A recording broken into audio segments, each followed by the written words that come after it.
Marvel Cinematic Universe မှာဇာကားပေါင်း26ကားထွက်ရှိလာပြီးမှ29ကားမြောက်နေတဲ့ Eternals တွေထွက်ရှိလာခဲ့ပါတယ်။ Eternals တွေက Avengers တွေကိုတော့ဖျက်ဆီးပစ်နိုင်တဲ့ Beam တွေဖြစ်ပါတယ်။အဲဒီကောင်တွေကကဘာဦးချိန်ကလေးကကဘာဘကိုရောက်လာခဲ့တဲ့ဂျိုသားတွေလို့ပြောလို့ရပါတယ်။ဒီဗီဒီယိုမှာတော့ Eternals movie ပေါ်အခြေခံပြီး Eternals တယောက်ချင်းစီရဲ့ origin နဲ့ character breakdown တွေကိုရှင်းပြပေးသွားပါမယ်။ Eternals တွေဘယ်လိုဖြစ်တည်လာခဲ့တာလဲ။ Eternals တွေကတက်ရှိဖြစ်တည်မှုတွေဆိုတာတဲ့ Arisian လို့ခေါ်တဲ့ Celestial character တယောက်ဖန်တီးခဲ့တဲ့အစင်းမြင့်ဆက်ရုပ်တွေဖြစ်ပါတယ်။သူတို့ကို Warford လို့ခေါ်တဲ့ဂျိုတစ်ခုမှဖန်တီးခဲ့တာဖြစ်ပြီး BC 9000လောက်မှာကဘာပေါ်ကိုဒုံမလို့အမည်ရတဲ့အာကာသယာဉ်တစ်စင်းနဲ့ရောက်ရှိလာခဲ့တာဖြစ်ပါတယ်။သူတို့ကိုဖန်တီးခဲ့တဲ့ Celestial Shaman ကသူတို့ရဲ့ mission ကကဘာပေါ်ကလူသားတွေကို Deviant လို့ခေါ်တဲ့မိစ္ဆာတွေလက်ထက်ကနေကာကွယ်ဆောင်ရှောက်ဖို့နဲ့လူသားတွေစင်ငယ်ပြောင်းတဲ့နေရာမှာကိုညီပေးဖို့ဖြစ်တယ်ဆိုပြီးပြောခဲ့ပါတယ်။အဲဒီလိုနဲ့ကဘာပေါ်ကို Eternals 10ဦးရောက်လာခဲ့ပါတယ်။ဒါပေမဲ့သူတို့ကို Celestial Shaman ပေးမသိတဲ့အရာတစ်ခုရှိပါသေးတယ်။တကယ်တော့ Eternals တွေကို Emergence လို့ခေါ်တဲ့ဖြစ်စဉ်အတွက်ကဘာပေါ်ကိုဆေးလုပ်ခဲ့တာပါ။ Emergence ဆိုတာကတော့ဂျိုတစ်ခုရဲ့ပင်မအိုတိုင်ကနေ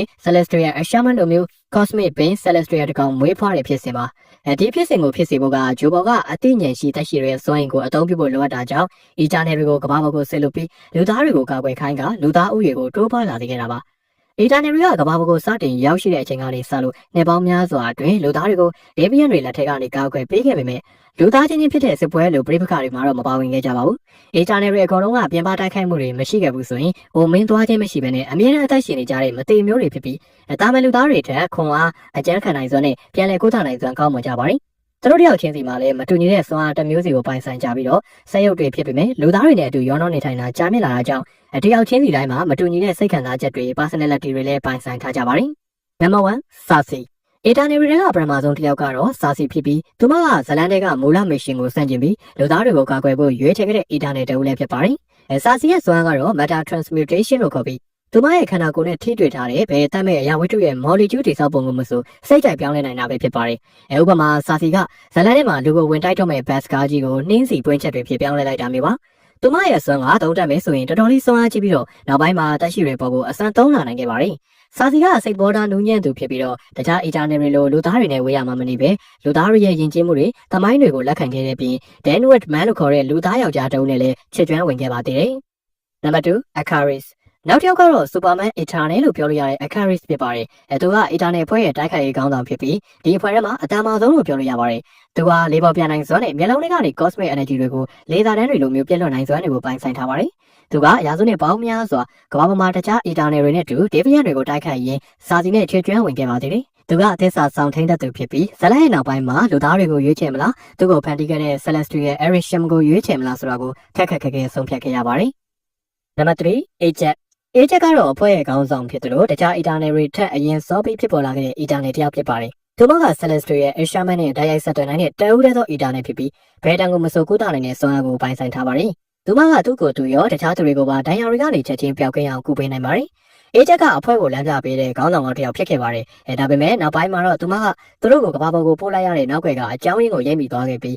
လောက်ကျန်တက်ဖြတ်တာကိုခံခဲ့ရပါတယ်။ Number 4 Tinaကတော့အဖွဲ့ရဲ့အကျဉ်းဆုံးစစ်တီတော်တူဖြစ်ပါတယ်။သူမက Cosmic Energy ကနေလက်နဲ့ကင်ပြီးတိုက်ခိုက်လို့ရတဲ့ဘယ်လက်နဲ့ကိုမဆိုပြောင်းလဲဖန်တီးကတိုက်ခိုက်နိုင်ပါတယ်။သူမက Galaxy ထဲမှာအတော်ဆုံးစစ်တီတော်တူလို့တင်စားခံရပြီးဇလန်ထဲမှာတော့ Mad Wyvern လို့ခေါ်တဲ့ Eternals တွေခံစားရလိမ့်ရှိတဲ့အတိတ်မှတ်ဉာဏ်တွေပြန်ပေါ်လာတတ်တဲ့ယောဂကိုခံစားခဲ့ရပါတယ်။ဒါကြောင့်မဲ Tina ကတခါတလေစိတ်လွတ်သွားပြီးတော့အဖွဲ့သားအချင်းချင်းကိုပြန်တိုက်ခိုက်လိမ့်ရှိပါတယ်။ Number 5 Gilgamesh Tina စိတ်လွတ်သွားတဲ့အခါတိုင်း Gilgamesh ကအမြဲထိန်ပေးရပါတယ်။ဒါကြောင့်မဲသူတို့နှစ်ယောက်က Eternals တွေထဲမှာလိုက်ဖက်ညီတဲ့အတွက်လည်းဖြစ်ပါတယ်။ Gilgamesh က hand to hand combat မှာအတန်မာဆုံးနဲ့အကျဉ်းသားဆုံး Eternals အဖွဲ့ဝင်တစ်ယောက်ဖြစ်ပါတယ်။သူရဲ့အစွမ်းကတော့လက်နေရာတစ်ဝိုက်မှာ Cosmic Energy သုံးအယိုးညံ့ကိုဖန်တီးနိုင်တာပဲဖြစ်ပါတယ်။သူဟာငကိုကလေးကအတန်မာတဲ့သူဖြစ်ပြီးသူရဲ့အစွမ်းကိုသုံးလိုက်တဲ့အချိန်ဆိုရင် Hulk နဲ့တောင်ရှင်းတိုက်နိုင်ပါတယ်။သူဟာ Eternals အဖွဲ့ရဲ့ support မှုတာဝန်ကိုယူထားတဲ့သူလည်းဖြစ်ပါတယ်။ Number 6 Mercuryနောက်တစ်ယောက်ကတော့ Mercury ဖြစ်ပါတယ်။သူမကအဖွဲ့ရဲ့သတင်းပို့သမားလည်းဖြစ်ပြီးဒီ Galaxy ထဲမှာအများဆုံးအမျိုးသမီးလို့ပြောလို့ရပါတယ်။ဒီအဖွဲ့ထဲမှာသူကစကားအနည်းဆုံးသူလည်းဖြစ်ပါတယ်။ဘာလို့ဆိုရင်သူမကစကားမပြောတတ်တဲ့ပထမဆုံး MCU hero ဖြစ်နေလို့ပါ။ Mercury က ham sign တွေကိုအသုံးပြုပြီးအဖွဲ့သားတွေနဲ့အဆက်အသွယ်လုပ်ပါတယ်။ Number 7 Fasto ကတော့ Eternals အဖွဲ့ရဲ့စက်ပြင်ဆရာဖြစ်ပါတယ်။သူက Cosmic Energy တွေကိုအသုံးပြုပြီးချက်ချင်းလက်ငယ်အသုံးဝင်တဲ့စက်တွေဒါမှမဟုတ်နည်းပညာမြေလက်နက်တွေကိုတည်ဆောက်နိုင်ပါတယ်။သူနဲ့ Tina မတူတာက Tina ကလက်နဲ့ရိုးရိုးတန်းတန်းကင်တွေအသုံးပြုနိုင်တဲ့ဓာတ်တွေလှန်တွေဒိုင်းကာတွေကိုပဲတည်ဆောက်နိုင်တာဖြစ်ပြီး Fasto ကတော့လေသာလက်နက်တွေဒုံးကြီးတွေအပြင်တခြားနည်းပညာမြေစက်ပစ္စည်းတွေကိုတည်ဆောက်နိုင်ပါတယ် သူကကဘာပေါ်မှာနှစ်ပေါင်းများစွာအတွင်းလူသားတွေနည်းပညာတိုးတက်လာအောင်နောက်ွယ်ကနေကူညီပေးနေခဲ့ပါတယ်။သူက MCU ရဲ့ပထမဆုံး gay hero တစ်ဦးလည်းဖြစ်ပြီးလူသားယောက်ျားတစ်ယောက်နဲ့အတူနေထိုင်ပြီးသားတစ်ယောက်လည်းရှိပါတယ်။နံပါတ် H Druid ကတော့အဖွဲ့ရဲ့ချင်းဘက်ဖြစ်မယ်ထင်ပါတယ်။ဘာလို့ဆိုသူက Eternal တွေအနေနဲ့လူသားတွေချင်းချင်းကြားမှာဖြစ်တဲ့ပြိပခတွေကိုဝင်ပါနိုင်ခြင်းမရှိဘူးဆိုတဲ့အချက်ကိုအလိုမကျဖြစ်ကအဖွဲ့တွေကနေထွက်ခဲ့တဲ့သူဖြစ်လို့ပါ။ Druid ကလူသားတွေအများကြီးကိုတစ်ချိန်တည်းမှာပဲစိတ်ဖက်တာစိတ်ညှို့တာတွေကိုလှုပ်ဆောင်နေပါတယ်။သူဟာလူသားတွေကိုငြိမ်းချမ်းစေလိုတဲ့ဆန္ဒနဲ့သူ့အစွမ်းကိုသုံးပြီးစစ်ပွဲတွေမဖြစ်အောင်တားဆီးခြင်းခဲ့ပေမဲ့လည်းEternal တွေကတားဆီးကြတာကြောင့်ရာစုနှစ်ပေါင်းများစွာကြာမှအဖွဲ့တွေကနေထွက်ပြီးသူ့ကိုယ်ပိုင်နေရာတစ်ခုကိုဖန်တီးခဲ့ပါတယ်။နံပါတ် 9 Sprite